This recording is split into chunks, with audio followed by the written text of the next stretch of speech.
algumas questões aqui.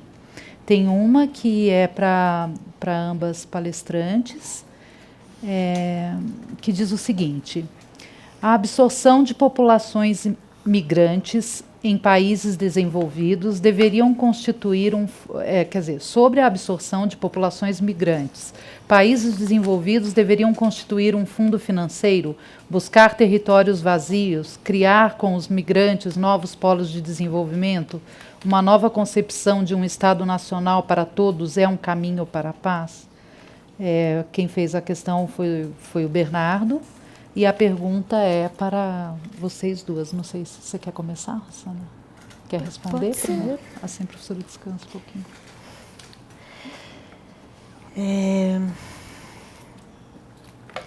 Eu estou pensando. É para pensar mesmo. Eu acho que é uma questão fácil, porque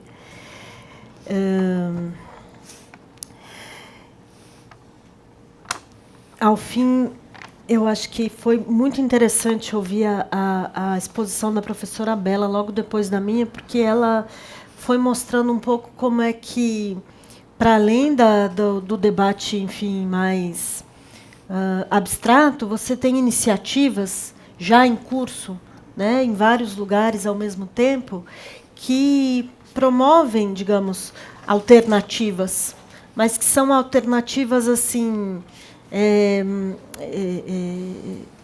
referentes a questões globais, mas alternativas locais, muitas vezes, que vão criando sementes de alternativas mais complexas, né, conectando várias dimensões, desde do bairro ali até pensar na migração como um tema global. Agora, quando a gente pensa, especificamente no caso da pergunta do Bernardo, que é uma pergunta muito interessante, o Estado nacional, no modelo que ele tem hoje, atuando, né, dessa forma como ele sugere, eu acho é uma questão sobre a qual quem é o Bernardo? Eu. Bernardo. É uma questão sobre a qual realmente eu tenho que pensar muito, porque eu acho que o Estado Nacional ele pode e ele deve participar de iniciativas como essa, mas que sejam iniciativas que não estejam, na qual ele não esteja no controle exclusivo da iniciativa. Porque uma das coisas é difícil para alguém que está numa posição confortável em termos de poder, voluntariamente abrir mão da sua posição e propor uma alternativa que, em última instância, vai torná-lo menos autônomo em relação aos outros atores sociais e políticos. Então, eu acho que qualquer saída nesse sentido tem que ser uma saída que envolva um concerto de atores tentando rediscutir um pouco o que essas fronteiras significam, o que elas deveriam fazer, de que elas deveriam estar protegendo a gente mesmo, e não é dos imigrantes, com certeza, né?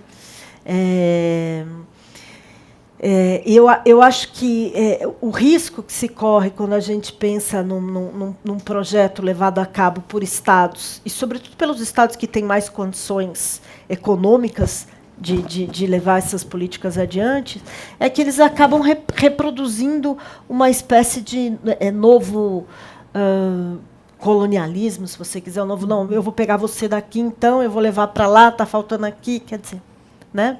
Que eles se envolvam na coordenação de decisões, eu acho muito positivo, mas eu acho que isso tem que ser um processo do qual participam ativamente os próprios migrantes, que são os maiores interessados, organizações internacionais, enfim, quanto mais vozes você ouvir, melhor. Mas, sem dúvida, eu concordo com você, digamos, que não tem solução viável para isso sem uma participação forte do Estado, desses estados aí. Então, a gente tem que pensar nisso mesmo. Mas eu estou sendo bem honesta quando eu digo que não sei qual é o... Sabe, Bernardo, eu estou pensando se realmente há necessidade desses refugiados, você está falando mais refugiados? Refugiados. ou expulsos, que serem colocados em algum outro lugar.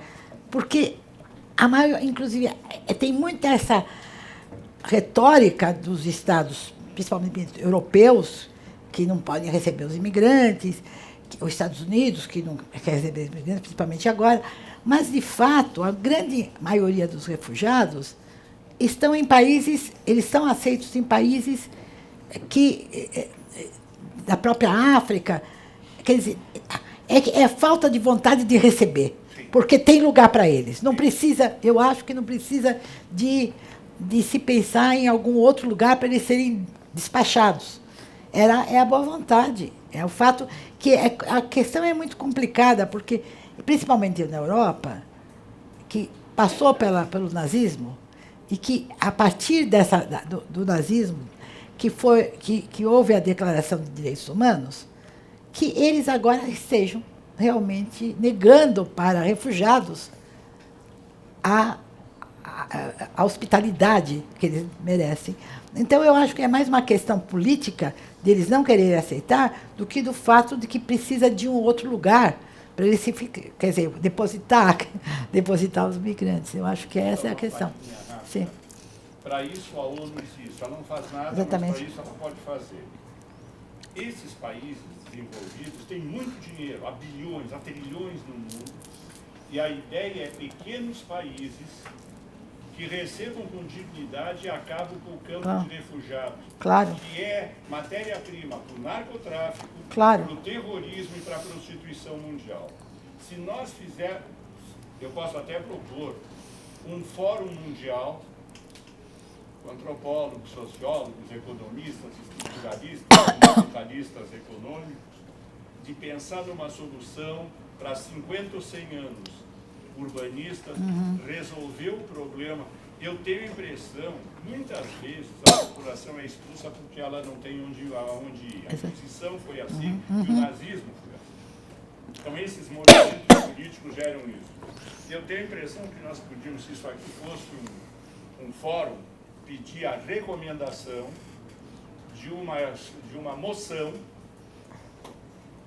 para uma reunião ou um fórum maior em que se discutisse, diz que o Brasil tem grandes soluções para grandes problemas. Ele provou isso, existe uma série de acordos internacionais, desde o Barão do Rio Branco, Joaquim Nabuco, Oswaldo Aranha, enfim, que sejam propostas soluções. Eu acho que nós podemos propor essa solução. Não, Bernardo, só porque como nós estamos gravando, ia pedir para a gente, como eu estou lendo as questões, né, e a gente precisa gravar essa situação toda de debate, só que aí a gente não consegue ouvir você pela gravação, entendeu? Só uma informação. Pois não. Quem está à frente da ONU, que é o português, ele foi muitos anos na frente da Acnur. Ele é a pessoa para fazer algo. Falaremos com ele. Eu acho que sim. Eu acho que a gente tem a gente tem duas questões aqui, mas eu estou optando por fazer essa aqui primeiro, porque acho que pode servir muito para elucidar uma questão que realmente, na prática, eu tenho visto que isso acaba gerando alguma confusão, e aí talvez seja bacana ouvi-las, né?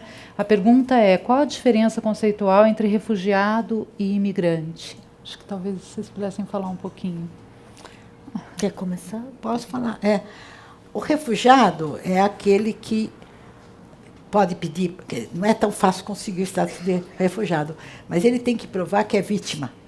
Tem vítima de guerra, alguma coisa. Então, e de fato, tem aqui no Brasil a CONARE, que trata da questão do refugiado. Tanto é que, por exemplo, o SESC, a Caritas faz parte da CONARE, e a CONARE e a Caritas tem convênios com várias instituições, inclusive do SESC, que dá aula de português junto com SENAC, comida, tal, restaurante para refugiados.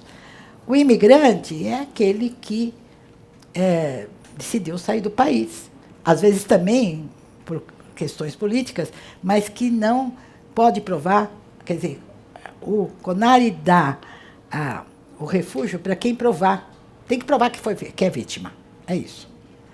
E tem esses outros, essa categoria aqui, como, por exemplo, os refugiados climáticos, cada vez tem um número maior. Eu sinto pena de não ter participado ontem, mas eu não podia, que eles não têm, eles são refugiados do clima, então não tem essa cláusula no refúgio, então aqui se dá esse visto humanitário. E aí, até só assim, né, debatendo um pouquinho com vocês, é interessante essa coisa do refugiado, ele tem que provar que ele é vítima, e porque depois isso acaba, ao meu ver, assim, transcende para uma coisa que ou ele é tratado constantemente como vítima, como se ele fosse eternamente uma vítima, ou ele é criminalizado, ele é visto como alguém que pode oferecer uma ameaça, o que é ruim, né? E é mais assim também, essa coisa humanitária nunca é suficiente. Então é muito complicado, de fato. Mas essa diferenciação legal. Você quer falar? Não, é só... em algum momento, nas ciências sociais, a gente trabalhava com a categoria... Trabalhou-se com a categoria de migrantes voluntários e de migrantes involuntários. Voluntários é aquele que escolhe sair e trabalhar no país, e o involuntário seria aquele que é forçado.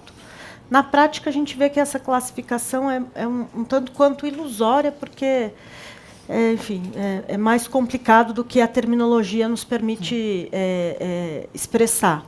Então, para tratar da diferença entre refugiado e imigrante, eu fico muito com a questão jurídica, na verdade, né? Existe uma legislação específica que rege a atribuição dessa status de refugiado. Você precisa ter um medo devidamente justificado de perseguição, seja por razões políticas, raciais, étnicas, enfim. Tem lá toda uma declaração que foi feita em 1951 e que permanece basicamente inalterada, de tal maneira que, por exemplo, para mostrar um pouco, ilustrar esse problema da terminologia, a gente utiliza informalmente a expressão refugiado ambiental, mas na prática a legislação não permite que catástrofes ambientais sejam consideradas motivos para refúgio, né? E no fundo os dois são imigrantes, mas um tem esse status reconhecido de refugiado e o outro é um imigrante que obedece aí a outra legislação. Sua mobilidade está regulada por outras normas. Tem uma outra pergunta aqui para a professora Bela Feldman. Depois a gente tem mais duas. Eu acho que daí, em função do tempo, a gente encerra. Se alguém tiver mais alguma questão, a gente encaminha para as professoras, tá? Só para a gente não extrapolar muito tempo. Então, a questão para a professora Bela aqui é a seguinte, em um país como o Brasil, onde há uma desigualdade social que se acentua, em que o governo não consegue atender adequadamente aos reclamos sociais, aos direitos fundamentais sociais, como saúde, educação e segurança, como pode receber imigrantes que terminarão por fazer crescer os índices sociais negativos? Como resolver questões relacionadas a imigrantes sem antes resolver seus problemas sociais internos? O que a senhora pensa sobre estes argumentos anti-migratórios? Bom, eu sou contra os argumentos anti-migratórios. De fato, quando tem muitos argumentos, inclusive argumentos que imigrante é criminal. Também tem essa da criminalidade, e tem muita discriminação, principalmente os imigrantes que não são brancos, né, de cor branca.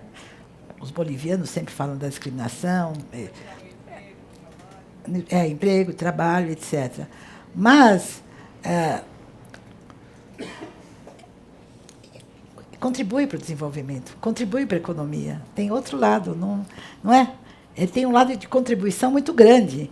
E, realmente, cidades que têm imigrantes são mais interessantes do que cidades que não têm imigrantes, né? Porque, realmente, todas as manifestações culturais, é muito, muito interessante. Se vocês frequentam as regiões onde estão imigrantes, né? Como do Glicério, por exemplo, agora, realmente, Museu de Imigração, que também acabou sendo um lugar de manifestações imigrantes, ou se você vai para o Aljaniá, que agora mudou de lugar, que está lá no Bexiga, tem todos, tem música, tem discussões, você aprende muito com os imigrantes, né?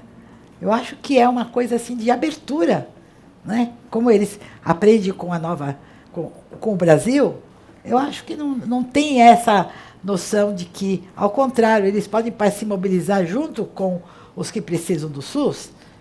Realmente, quando você pega esses slides que eu mostrei, saúde é uma questão, educação é uma questão, porque não tem, apesar de estar na Constituição, esses direitos fundamentais, tem o Adame,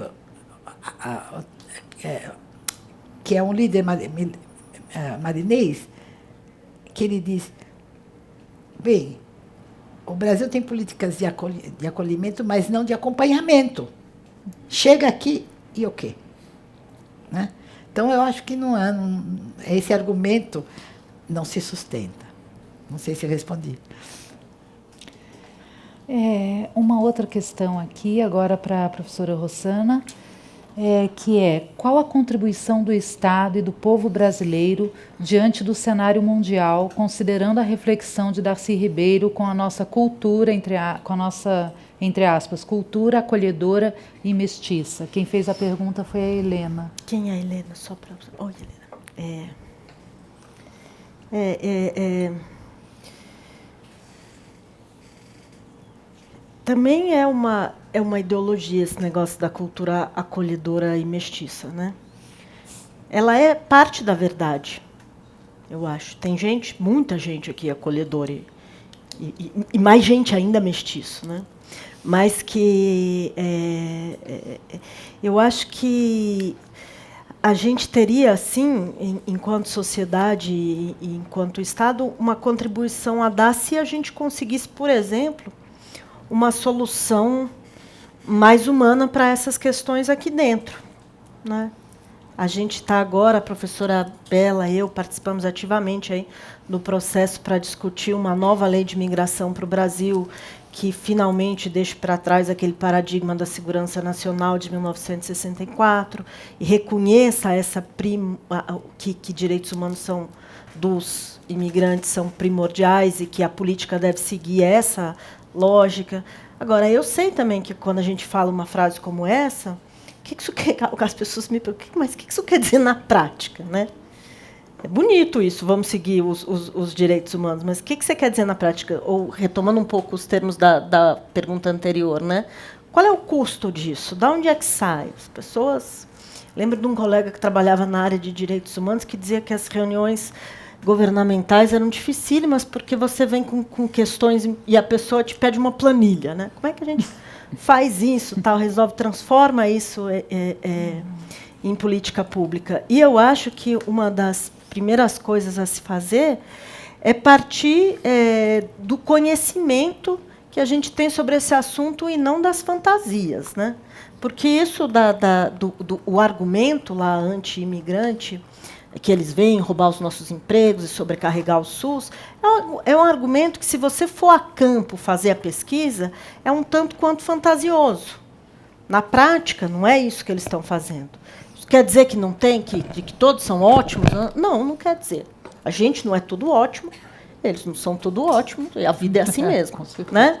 Mas a estrutura institucional ela tem que ser feita baseada no conhecimento empírico do que a migração está trazendo aqui.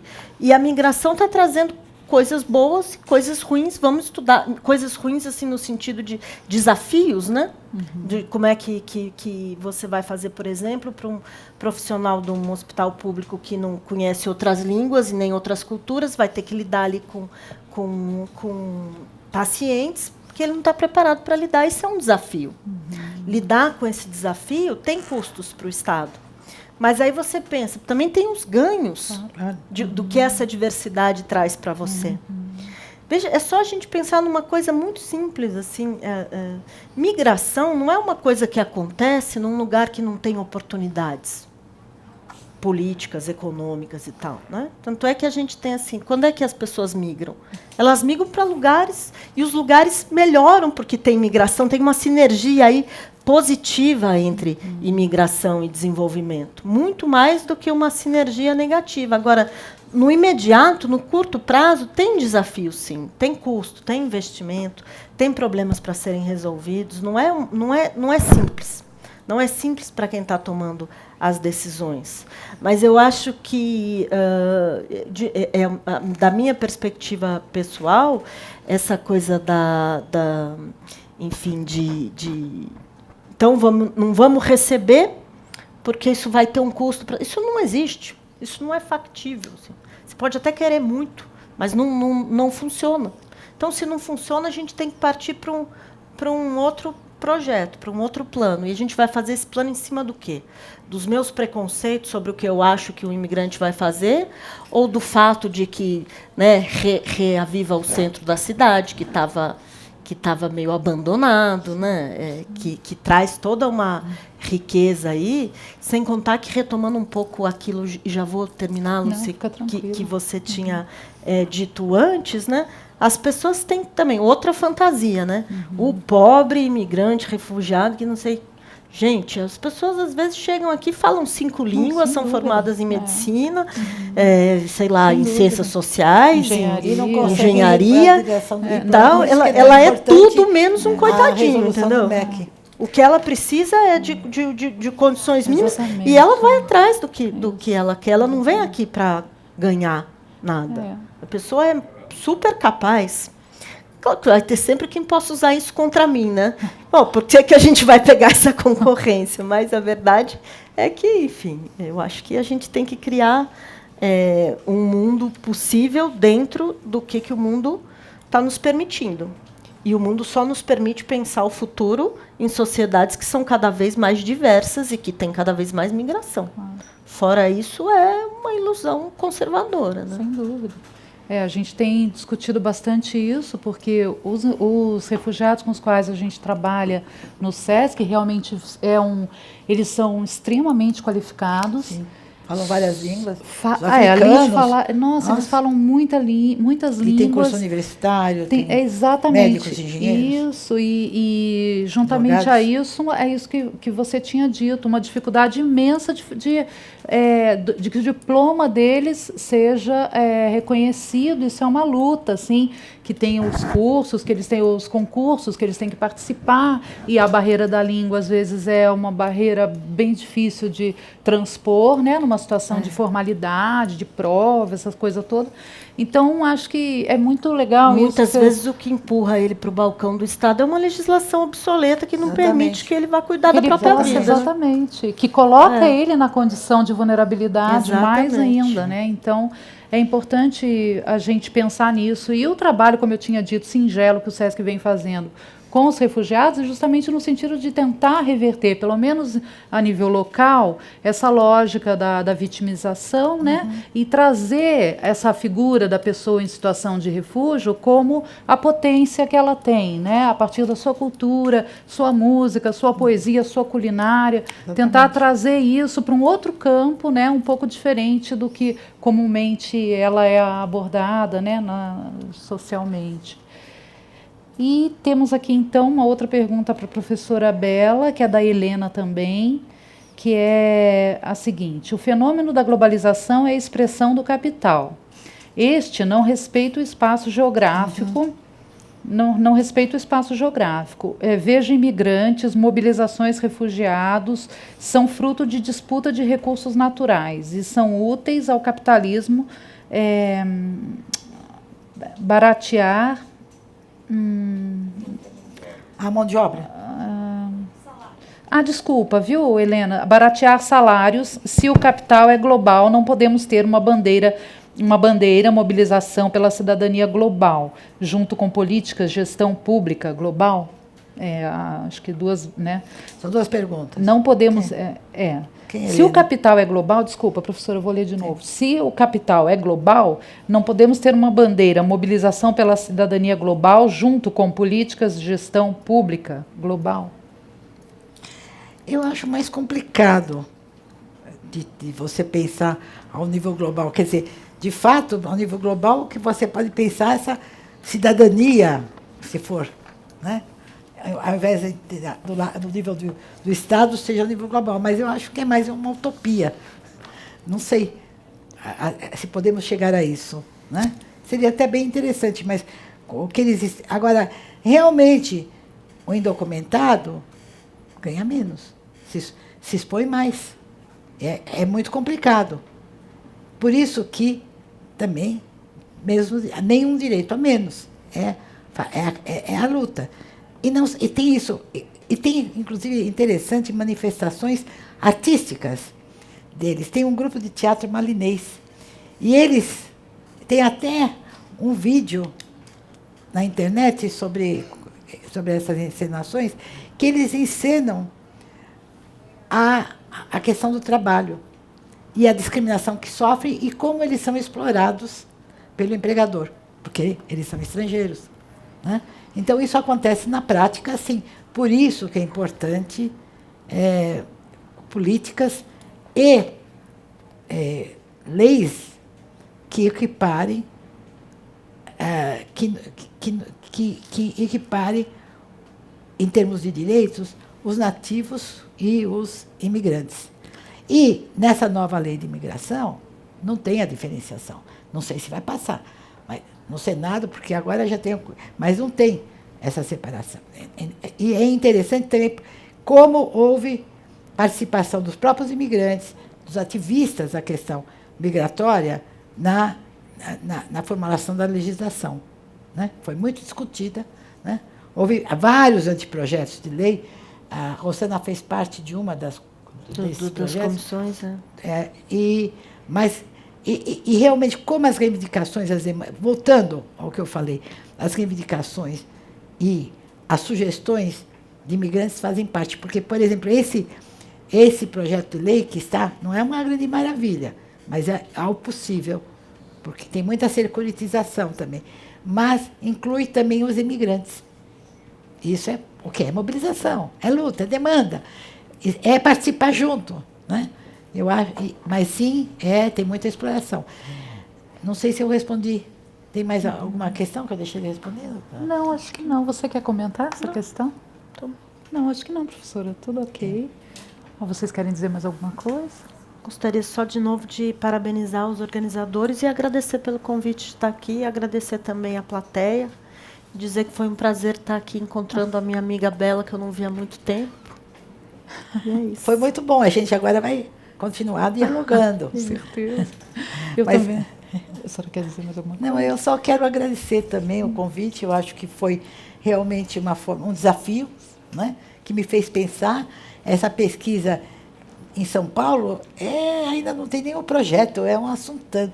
Foi uma ousadia minha apresentar, mas eu também. Mas pensando mesmo, eu acho que dá para explorar mais essa questão que eu estou colocando. Claro, né? Sempre dá, né, professora? Mas então, muito obrigada. A gente agradece mais uma vez a presença de todos. Obrigada, professora Rosana, obrigada, professora Bela.